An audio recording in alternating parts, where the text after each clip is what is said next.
Hello, my artsy and crafty friends. This is 𝗫𝗫𝗃𝗃. I'm here to cover up this inexpensive Traveler's Notebook insert I got off of Amazon, and also my Moleskine sketchbook. This is 104 pages. It's 165 GSM, 111 pound acid-free paper, and it takes watercolor really well. So I'll be using this as a little art journal, whereas the Traveler's Notebook insert is going to be my weekly schedule for the rest of the year. So I've already got some pages set up, and I already did start working in it with July. So there we go. I want to cover it because I dinged it up pretty bad here. I was going to paint on it with acrylic, but then I decided, no, I don't really have time for that right now. So I'm going to cover it up with some gorgeous decorative papers. These are by 𝗬𝗏𝗄𝗃, and I will try to remember to link to them in the description below. This originally was an 8x8 notepad, or paper pad, it's more appropriate. And all I did was I put it in my scanner, in my copier, and I copied it and enlarged it by only 15% because that's all it took to get it to be large enough to where it will completely cover my insert cover here. So for the Moleskine, this is what I'm using on the insert cover. For the Moleskine, I'm not going to cover the whole thing. I just want to cover the front. And I'm going to be using this portion of the decorative paper. And I'm going to cut it about right here. And then this I'll probably use in a mixed media project. So I'm going to show you how I'm going to do that. What you would need for a project like this, you need some good glue. This is Tombow Mono Liquid Glue. This sticks really, really well, and it stays stuck. I highly recommend it. No, I am not affiliated with Tombow in any way, shape, or form. I really wish I was. Some good scissors, just in case I need them. My Fiskars trimmer that also has a scorer.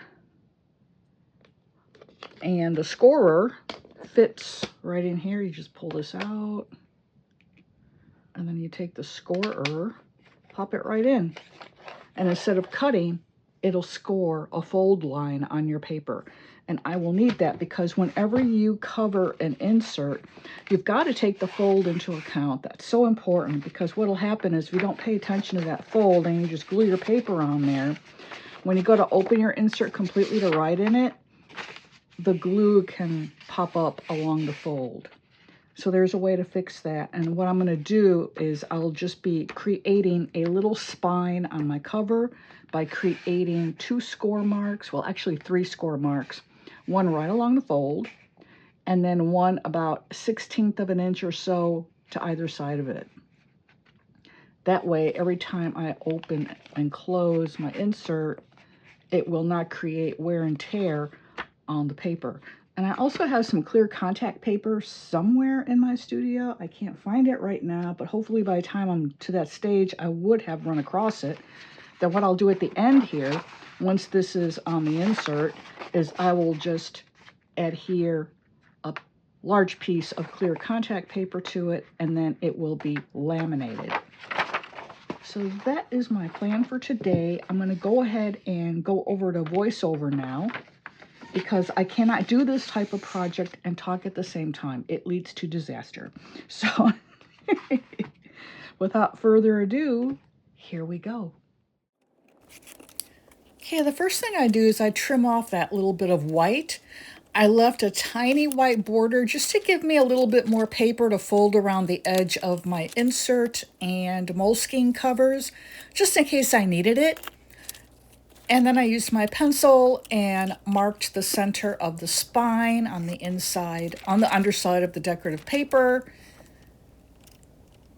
And now I'm figuring out where to score it to create a very thin spine. That will allow the paper that I glue to the cover to fold with the insert.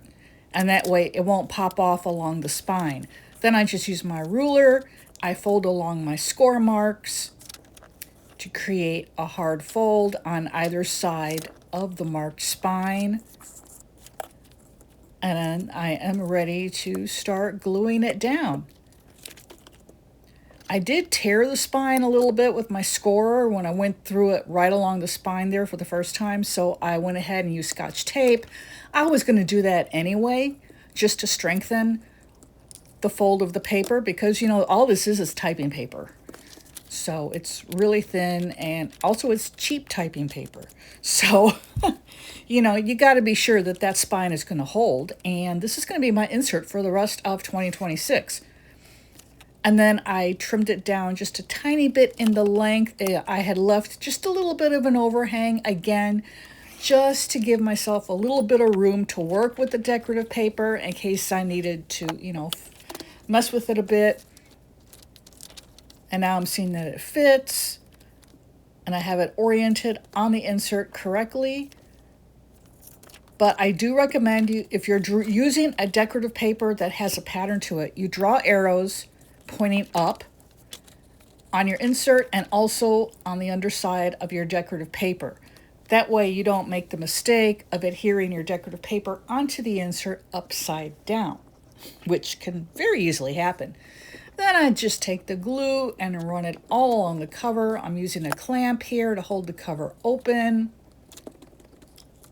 And then I carefully lay my decorative paper onto the insert. And I start right along the spine with pressing it down onto the insert. And I'm rubbing my hands out as evenly as I can to avoid any air bubbles or wrinkles in the paper. And then I run my fingernails along the edge on the long side of the insert, again to create another fold, because I'll be folding that little bit of paper over the edge. And that final page of my insert, that is my pen and a watercolor test page. I always recommend in all my videos about journals, please devote the last page of your journal for a test page.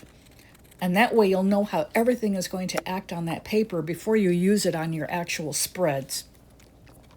So now I'm just trimming it down just a little bit more, so it always pays to have a very sharp pair of scissors to do this.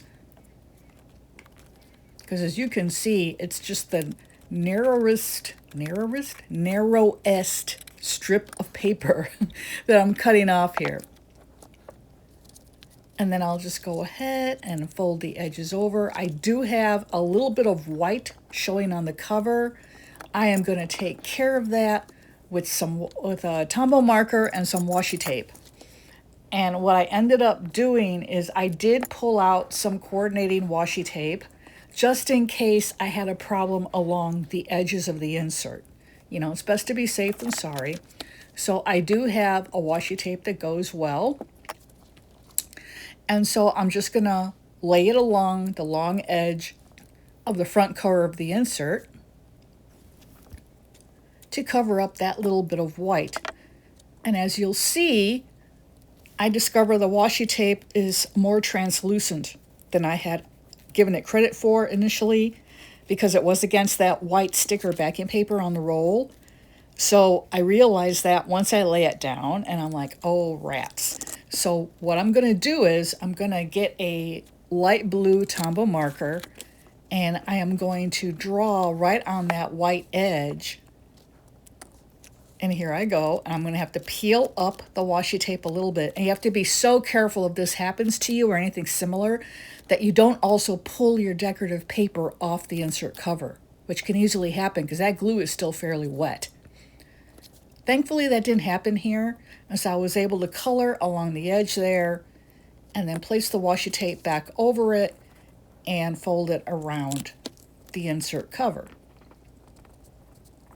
And then you always start in the middle and work your way to either edge when you're doing this to avoid wrinkles.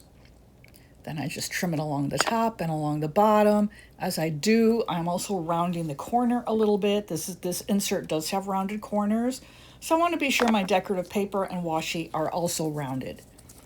And then I'll do this exact same thing to the back cover. I'm just making a sharp edge so it folds over easily, and then I will take another drink of coffee here to fortify myself, and then run the glue just along the edge, because as you press it down, it's going to move under the paper, and you'll have enough glue to keep it all tacked down. And that's it. It is now done. I'm just going to round the corners on the back cover of the insert, and she'll be good to go. And because the glue is wet, I do put clamps on it along all 4 sides to keep it down. And it's just to be sure that when I go to use the insert, that insert cover is not going to curl up on me. Now working with the Moleskine cover, it's a lot easier. This design worked perfect. There's a straight edge along the bottom of the decorative paper there. And that is exactly where the edge of the Moleskine cover is. And this, I'm thinking of putting it inside that insert. But what I'm going to end up doing with it is put it on the interior cover of the Moleskine. And I'll show you that in a subsequent video. Now what I'm doing here, I know it's very cringe, I am scratching the heck out of the cover of the Moleskine. This is so that the glue will have something to adhere to, because it is a slick surface journal cover.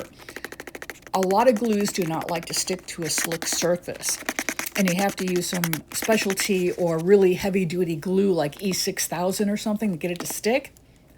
And I'm just working with basic typing paper here, so I don't want to be using a heavy-duty glue or a fabric glue, because on cheap typing paper that can cause a lot of wrinkles in the paper. So that's why I scratched up the cover, and it worked out perfect. It gave the glue little, crevices in which to adhere and pool into, so then as I press the paper onto the cover, once I've added the glue to it, it stayed put. And now what I'm doing is I'm bending the cover back a little bit, because I'm going to leave it open, and after I put the glue on the cover, I'm just going to slide the decorative paper in toward the spine. More coffee for some brown courage, and then here I go putting the glue along the very edges, and then I go to the other side of the glue container, and I use the thicker spout there to get more glue on there, and then all I do is just push that piece of paper up against the spine as far as it'll go. It meets resistance. It's right on the very edge of the spine, right before the fold. So you see it's going to work out perfect. And then I'm running my fingers all along the spine there just to wipe off the excess glue. And because the surface of the Moleskine is slick, that glue is coming right off. So that's the importance of scratching up the cover before you add any glue to it. And then I just make sure it's nice and flat. I do have a couple of very faint wrinkles in it, and I don't mind that. It just adds some interesting texture. And if you look closely, you'll see from the glare, I have kind of a Harlequin pattern on the cover as well, from the scratch marks on it. So, I mean, that to me was just great. I loved that. And so I had already put the contact paper on the Moleskine, so that one is done. So now I'm just showing you how I'm doing it here on the insert cover. And again, I made sure to mark where the top of the contact paper is, because the insert cover is a little bit, I can't remember now if it was wider than taller or taller than wider, but it's not an even square. And then again, I start right along the spine here, just like I did with the decorative paper, and I'm pressing down, running my hands all along there to push out any possible air bubbles or wrinkles. And then I miter the corners, so you're basically cutting a triangle into the corner there. And this will help the tape, or in this case, the contact paper, to fold nicely against the edges of the insert. Always start at the short end and do the shorter ends first and then the long end. I mean, that to me, you just run less of a risk of wrinkling up your contact paper along the edges of the insert. And you cut a little V at the base and at the top of the spine. And that way you're your contact paper will fold right into the interior of the cover without any issues. Then again, you start in the middle, work your way to either edge, and do the same to the other side where you miter the corners, and then you're going to be folding the contact paper in around the insert, starting along one short edge and then along the other short edge. And always begin in the middle and work out to the ends, especially for the long edge. And that's it, pretty much. You know, you just fold the contact tape over, make sure it's completely sealed, and your insert cover is now done. You can go ahead and put more decorative paper on the inside of the cover if you want to. I'm leaving mine because I always glue that final sheet, my pen test page, onto the rear of the cover anyway, because I don't want it to show when the insert is complete. But there she is. I think she turned out really great. I'm really happy with this project. And there is the Moleskine cover, all set. They'll be going into an A5 Chic Sparrow leather cover, and I'll show that in a subsequent video and my setup of that. So if you enjoyed the video, I ask you please give it a like and subscribe, drop a comment, and thank you so much for being here. This is 𝗫𝗫𝗀𝗵𝗵𝗶𝗃, wishing you a blessed day ahead.